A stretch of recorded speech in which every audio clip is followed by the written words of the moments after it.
Continuamos inmediatamente, vamos a darle la bienvenida a la economista Vilma Salgado. Ella es ex ministra de Finanzas. Con ella vamos a hablar sobre las reformas a la ley de régimen tributario, desarrollo económico y sostenibilidad fiscal. ¿Cómo está, economista? Gracias por aceptar este diálogo aquí en Ecuador en Directo. Bienvenida. Muy buenos días, muchísimas gracias a ustedes por la invitación. Aquí preocupada, como toda la mayoría de los ecuatorianos que formamos parte de la clase media y las clases populares, que venimos siendo duramente golpeados por las políticas del Fondo Monetario Internacional que se vienen instrumentando mucho antes de la pandemia y que se continúa con este proyecto, como siempre, disfrazado con nombres que confunden a la población. En Este este proyecto es caso se dice impuesto. creando oportunidades. ¿Perdón? ¿Este proyecto es impuesto por el Fondo Monetario Internacional o es un proyecto del gobierno que lo tenía o que lo propuso en la campaña? Eh, Diría que no hay diferencia porque prácticamente coinciden en el enfoque y el pensamiento que tienen, ¿no? Por ejemplo, en este proyecto de Creando Oportunidades, se afirma que las metas que dicen proponerse, metas como por ejemplo dice la reactivación económica del Ecuador a través de la generación de empleo digno, el fomento de la formalidad laboral, la promoción de las inversiones en los diferentes sectores de la economía, el fomento de la seguridad jurídica y el reordenamiento del sistema tributario y fiscal. Metas con las que coincidimos, es decir, todos aspiramos a una reactivación de la economía, a un fomento del empleo digno. Pero, ¿qué es lo que dicen en ese mismo plan, ¿no? Dice, se afirma lo siguiente: estas metas no podrán alcanzarse en corto plazo si no se promueve el equilibrio de las finanzas públicas.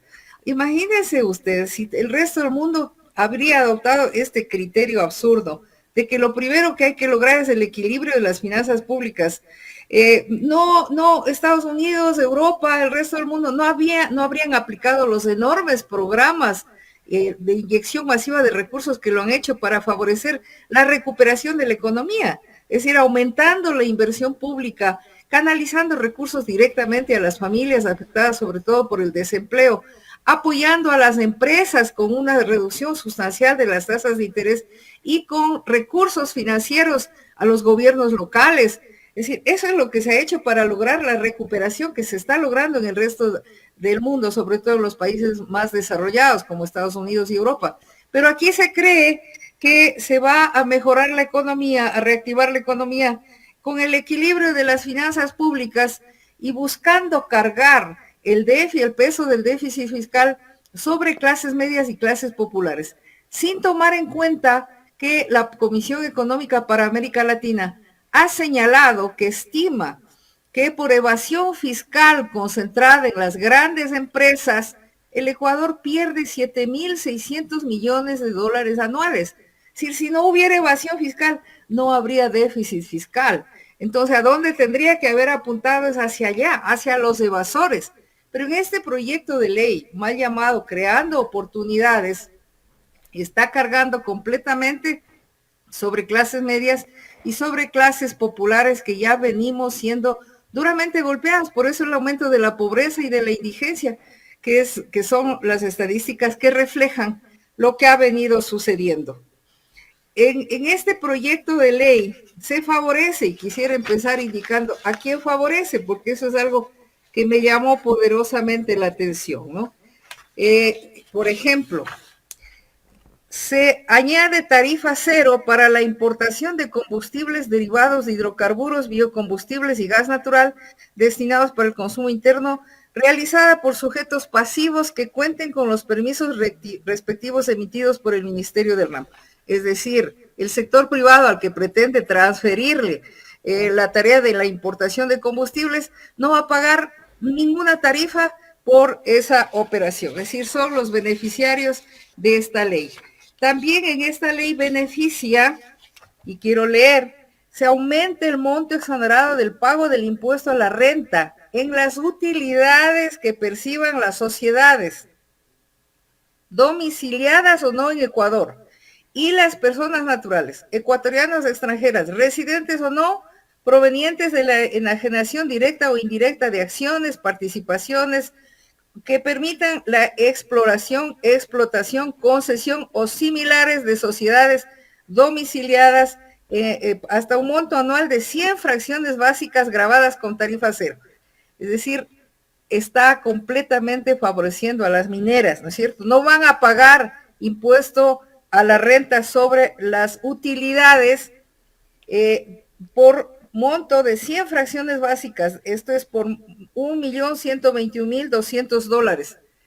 Actualmente la exoneración era hasta por 22.424, pero ahora no van a pagar impuestos a las utilidades. Estas son las grandes beneficiarias de este proyecto de ley. Aparte de las sociedades, obviamente para las sociedades no hay prácticamente una contribución, ¿no es cierto? La contribución temporal para el impulso económico post-COVID va a recaer completamente sobre las personas naturales. ¿Las empresas no entran? Las empresas entran, pero con dos condiciones. A ver, dice. Le pregunto, yo no sé por qué el presidente de la República, dentro de este proyecto que ha presentado, se olvida de las grandes empresas que han ganado mucho dinero durante la pandemia.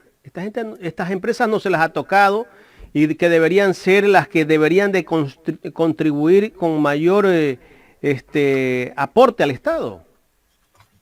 Mire, en este proyecto de ley, estas contribuciones temporales, en el caso de las sociedades, ¿no es cierto?, dice que solo se les cobrará si han generado utilidades en el año 2020, es decir, en el año de la pandemia, y sus ventas hayan sido superiores a las del 2019. Es decir, solo con estas dos condiciones, que son obviamente la minoría, posiblemente las que usted señala, ¿no es cierto?, las farmacéuticas, las de los hospitales, los cementerios, hospitales, ¿no es cierto? Claro, los cementerios. Posiblemente cumplen esta condición de haber generado utilidades en el año 2020 y de haber tenido ventas superiores a las del 2019, es decir, serían las únicas. Pero todo aquí no entra la banca. Aquí la banca, algunos bancos parece que sí tuvieron utilidades, ¿no? Porque tuvieron utilidades, pero no superiores a la del 2019. Exactamente, entonces prácticamente no entrarían. Pero hay algo adicional, es decir, la tabla con la que se va a cobrar este aporte recae completamente sobre personas naturales, o sea, quien tenga un patrimonio superior a $500,000 ya va a pagar el 5 por mil sobre el patrimonio, ¿no es cierto? Pero en cambio, en el caso de las sociedades, que tenga sobre $1 millón va a pagar el 6 por mil.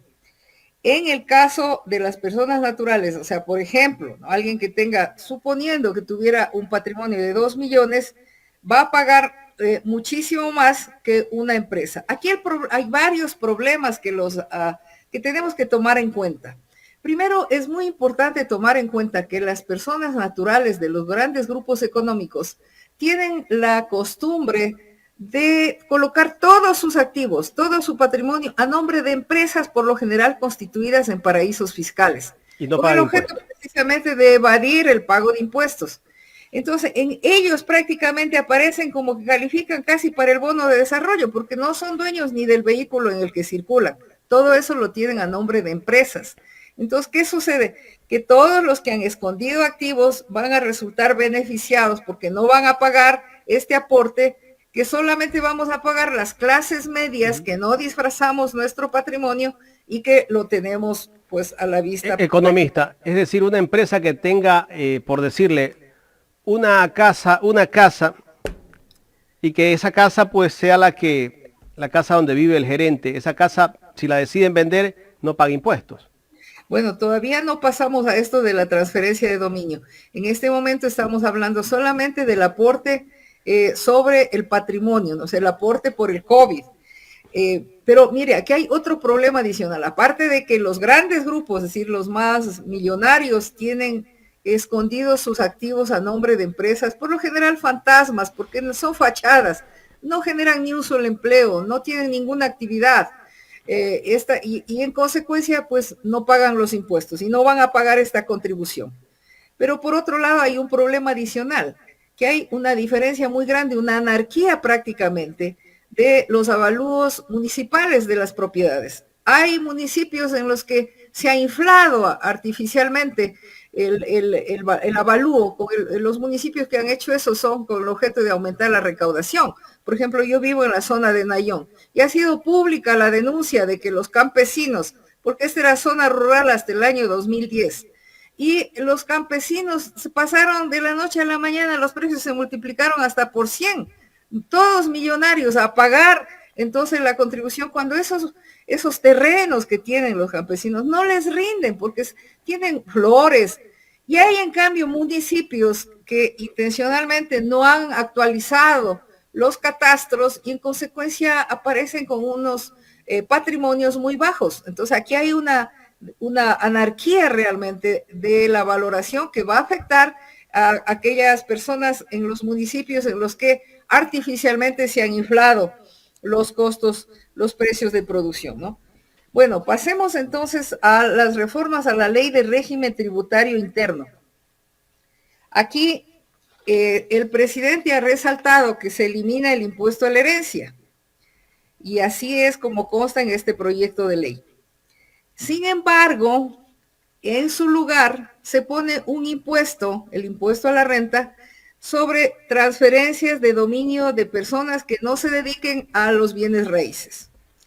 Esto castiga completamente a la clase media, porque somos la clase media los que tenemos la capacidad de, con un pequeño ahorro, ir adquiriendo algún bien con el objeto de que en la tercera edad podamos tener algún ingreso de arriendo. Es una forma de ahorro, ¿no? Y también sectores de clases populares que hacen lo mismo, o sea, poder guardar con mucho sacrificio un ahorro para tener algún bien que luego se lo vende y se puede comprar algo un poco más grande, algo más cómodo. Pero en este caso va a ser completamente castigado porque el resultado, el producto de la venta de ese bien va a formar parte del ingreso del año y pagar el impuesto a la renta. Además, en la tabla nueva que se establece para el pago del impuesto a la renta, ¿no es cierto?, empiezan a tarifar desde ingresos por 61,630 en adelante. Es decir, ya el 35% de impuesto. En la vigente se paga una tarifa del 35% sobre una renta de 113,940. Es decir, se baja la base imponible aumentándose las tarifas del impuesto a la renta.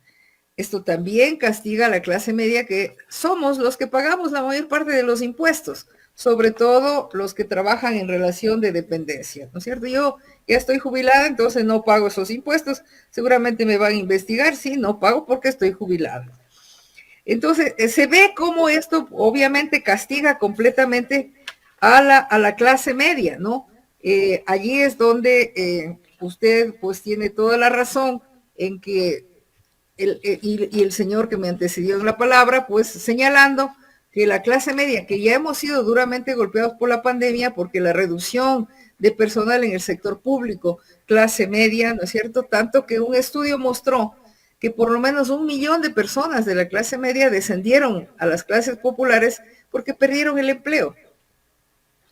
Otro tema que es importante resaltarlo es que en este proyecto de ley se elimina la deducción por gastos personales. ¿A qué se refería esto? Los gastos personales que se podían deducir de la base imponible, es decir, antes de pagar impuestos, los ingresos menos estas deducciones dan la base imponible, eran los realizados por concepto de arriendo, pago de intereses, alimentación, vestimenta, educación, ¿no es cierto?, incluyendo arte y cultura. Actualmente en este proyecto de ley se elimina toda deducción. Es decir, imagínense si se elimina la deducción y además se modifica la tabla de aportes al impuesto a la renta para aumentar los porcentajes de aporte a la renta, de pago del impuesto a la renta, pues se está obviamente castigando a las personas. Ya no hay el tope como antes, que era $11,000. No, ya no, se elimina todos los gastos personales, la deducción de gastos personales a todos, no solamente a quienes tienen ingresos superiores a $2,000. O sea, ahora todos tenemos que pagar. Se deduce, ya no se quitan, ya no se restan los gastos en educación, salud, vivienda, que se restaba de la base imponible, lo que quiere decir que ahora vamos a pagar impuesto sobre lo que paguemos por intereses de vivienda, lo que paguemos por arriendo, y todos esos gastos que antes se deducían, así se rebajaban, ¿no? En su lugar, se pone aquí un crédito tributario, dice, de hasta el 20% de los gastos personales, si es que la renta bruta no excede de 2 fracciones básicas. Es decir, esto es lo que se establece, y si supera las 2 fracciones, sería solo el 10%. Este crédito tributario, pues esto todavía está sujeto, dice la ley, a un reglamento. Entonces, desconocemos realmente cómo va a operar este crédito tributario. Economista, perdón que interrumpa, esa contribución para las personas que ganan más de $2.000, finalmente, bueno, el gobierno lo ha dicho que son $137 al año que va a pagar una persona que gana $2.000. ¿Eso es real lo que dice el presidente de la República? Es decir, en este momento no se puede todavía saber cuánto mismo es lo que se va a pagar porque no existe un reglamento. Aquí se dice en el proyecto de ley que se va a dictar un reglamento en el que se explicará cómo es lo que va a operar. Pero en todo caso, mire, lo que es importante resaltar es que con toda esta reforma, según estimaciones del propio gobierno, la recaudación adicional sería por $700 millones. Es decir, una cifra bajísima si se considera que solamente por el aporte de los derechos especiales de giro, la emisión de derechos especiales de giro, que hizo el Fondo Monetario Internacional a pedido de todas las naciones del mundo, ¿no es cierto? El Ecuador va a recibir $1.000 millones. De esos $1.000 millones debería utilizarlos para la reactivación productiva, para la generación de empleo. ¿Dónde está esa pero plata? no, lo que está pretendiendo hacer es aumentar la Reserva Monetaria Internacional, que solamente beneficia a los banqueros, porque con las reformas que se introdujeron en la ley más llamada de defensa de la dolarización, ¿no es cierto? Todo lo que se coloque en la Reserva Monetaria Internacional sirve para garantizar las operaciones de los banqueros. Cuando esta emisión extraordinaria fue hecha con el objetivo de impulsar la reactivación económica, de apoyar la generación de empleo, combatir el aumento tan grande que ha habido de la pobreza. ¿Cuánto es la Reserva Internacional en este momento con esos $1.000 millones adicionales que le entraron al país? Me está haciendo una pregunta de examen, no le he mirado directamente, no le podría contestar. Pero creo que sobrepasa los $7.000 millones, llegará a los 8.000. Imagínense la barbaridad, ¿no? ¿Qué significa para mientras que el país no tiene dinero, cómo reactivar la economía? Es que esto es importante, mire. La Reserva Monetaria Internacional que está depositada en el Banco Central son recursos de los ecuatorianos.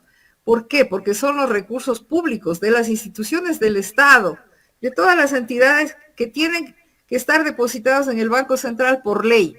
Entonces son recursos nuestros. Y también hay recursos que los bancos tienen que depositar, pero que son igual nuestros ahorros. Los ahorros que depositamos en los bancos, una parte de esos ahorros tienen que estar depositados en la reserva. Muy aparte de lo que tiene el Estado. Y todo lo que tiene el Estado no puede depositar fuera del Banco Central. Es obligación que todos los recursos, gobiernos autónomos descentralizados, empresas públicas, todas las entidades que están dentro del presupuesto general del Estado, todos los recursos líquidos tienen que estar depositados en la Reserva Monetaria Internacional. Y el Banco Central lo que hace con esa Reserva Monetaria Internacional es colocarla fuera del territorio nacional. O sea, compra papeles al Tesoro norteamericano, coloca en Suiza, es decir, lo saca de la economía. Eso es lo absurdo. Y mientras tanto, las necesidades aquí internas eso le iba a decir. Qué paradójico que es, ¿no?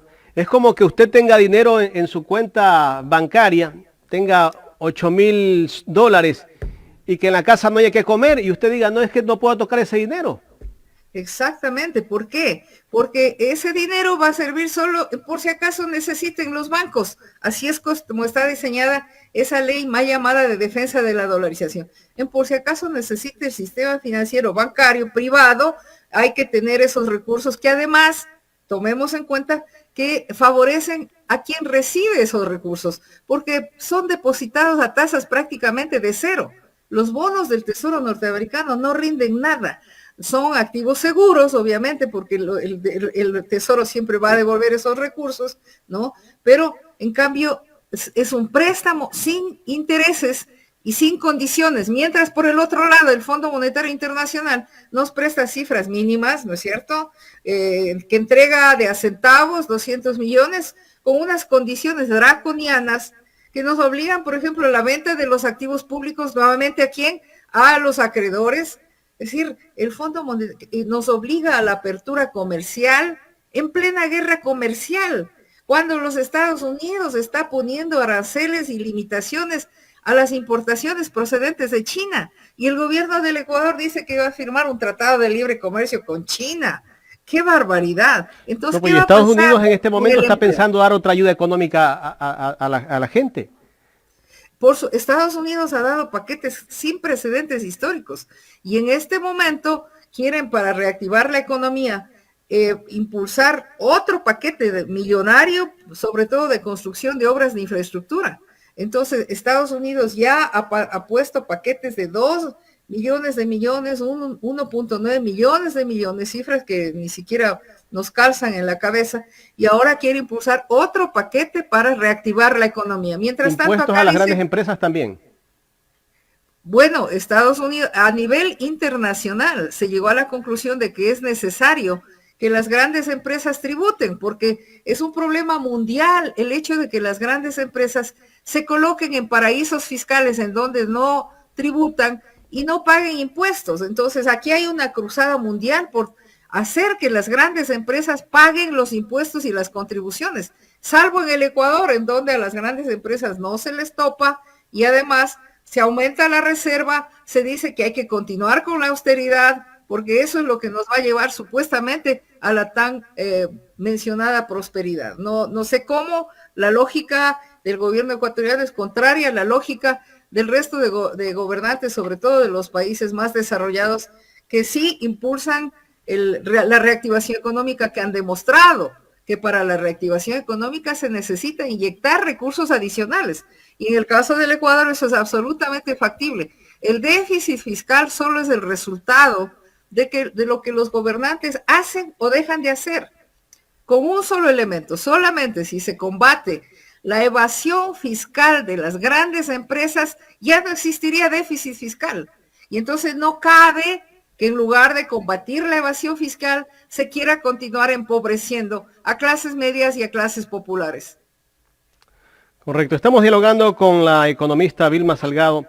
Economista, cuando usted nos dijo hace algunos minutos al inicio de este programa, al inicio de esta entrevista, que el país pierde más de 7.000 millones de dólares producto de la evasión tributaria. Ahí está el dinero que necesita el país para la educación, para la salud y para cubrir todo el déficit fiscal. Exactamente, es decir, en la evasión fiscal es en donde está el subsidio, porque eso es sin un contar subsidio. La corrupción. Todavía sin hablar de la corrupción. Es decir, o sea, si hablamos de la corrupción, llegamos a los 10.000. Bueno, es que no pagar impuestos también es un acto de corrupción, ¿no es cierto? Evadir el pago de impuestos es un acto de corrupción. No, hablemos de sobreprecios en el sector público. Es decir, si vamos a revisar la corrupción, es también corrupción el crear empresas fantasmas. Es decir, el crear unas fachadas. Aquí están incluidos todos. Exacto, unas fachadas que solo sirven para evadir impuestos y para evadir pago de utilidades a trabajadores. Los gobiernos conocen, el Servicio de Rentas Internas tiene el listado, es decir, allí deberían trabajar, ¿no es decir? Dicen, a ver, vamos a luchar contra la corrupción, entonces vamos aquí, vamos a evitar, luchar contra la evasión fiscal, la creación de empresas fantasmas, la existencia de testaferrismo, es decir, aquí la declaración patrimonial es voluntaria y la hacemos las clases medias. Pero, ¿qué pasa con los testaferros? Los que los prestan nombres para esconder activos, para esconder los activos desde la crisis financiera del 99, que yo conozco, digamos, ¿no es cierto? Encontramos ahí un señor cuyo apellido todavía lo recuerdo, de apellido Gorotiza, a quien le habían transferido más de 700 activos, 700 propiedades. Era evidente que el señor no habría podido probar con qué recursos adquirió esas propiedades. Pero no hubo la voluntad política y sigue sin haber la voluntad política de combatir la evasión fiscal, que es un acto de corrupción, no pagar los impuestos, la esta creación de empresas fantasmas, obviamente que también es un acto de corrupción para evadir impuestos. El hecho de que las tasas de interés sean tan elevadas en el Ecuador, cuando se hicieron las reformas financieras en el 94, se dijo que las tasas de interés iban a igualar a nivel internacional. En todas partes del mundo, para reactivar la economía, bajan las tasas de interés, hasta niveles cercanos a cero. En la Unión Europea, los préstamos son al 1% de interés. Y aquí en el Ecuador, vemos que las autoridades monetarias no han presentado los estudios para reducir las tasas de interés, y las tasas de interés sobre todo castigan al más pequeño, al microempresario, al que le cobran tasas que bordean el 30% en un país sin inflación y sin riesgo de devaluación. Estamos dolarizados. Y a ese empresario con tasa de interés cercana al 30%, le quieren poner a competir con empresarios que reciben subsidios de sus gobiernos o con agricultores que reciben subsidios de sus gobiernos y que tienen acceso a créditos con tasas de interés preferenciales, que pues cercanas a cero. ¿Cómo pueden poner a competir? Entonces el riesgo es quiebras empresariales masivas. Claro, como estamos ya en este momento viviendo. Hay regiones enteras de ecuatorianos en las que han quebrado las actividades productivas, como por ejemplo la industria del calzado, la industria textil, cerca de Ambato, como nos reporta la prensa. Y la población está obligada a abandonar el país. Pero el gobierno, con todo lo doloroso que significa la migración. Economista, el gobierno está pensando en firmar TLC también para traer más mercadería de otros países que prácticamente seguirían quebrando los fabricantes de calzados ecuatorianos. Es que este es el problema que tenemos que tener bien claro los ecuatorianos, ¿no? No está el gobierno escuchando a los productores nacionales, está acelerando, dice que hasta marzo quiere firmar un tratado de libre comercio con China, quiere ingresar a la Alianza del Pacífico y no se ha sentado a escuchar a los productores de la industria textil, de la industria del calzado, es decir, a la industria automotriz, que ya han señalado que no pueden competir con la industria de países además en los que las monedas se pueden devaluar. Si nosotros veamos lo que nos sucede, si Perú y Colombia devalúan la moneda, los precios de los productos se abaratan. Y así tenemos los agricultores. Dicen está ingresando, por ejemplo, arroz de contrabando, carne de cerdo de contrabando, ¿no? ¿Y qué pasa? Entonces, como es más barata esa producción, pues la gente tiende a comprar y vemos ríos de gente yendo a Colombia a comprar lo que se puede comprar en el Ecuador. Pues entonces, si no hay quien compre, las empresas quiebran. ¿Cuál es el efecto de una quiebra empresarial? El desempleo. Es decir, más desempleo, cuando apenas ni el 30% de la población económicamente activa tiene un empleo adecuado. O sea, el 14% de la población total tiene un empleo adecuado. Si de la población económicamente activa bordea el 30%. Economista, quiero agradecerle por haber aceptado este diálogo aquí en Ecuador en directo. En los próximos días vamos a seguir hablando de este tema porque esto es para seguir hablando por lo menos unos 15 días. Bueno, muchísimas gracias. Le agradezco a usted por la invitación. Gracias a la economista Vilma Salgado, ex ministra de Finanzas. Hemos hablado de reformas a la ley de régimen tributario, desarrollo económico, sostenibilidad fiscal, en fin, de todo un poco.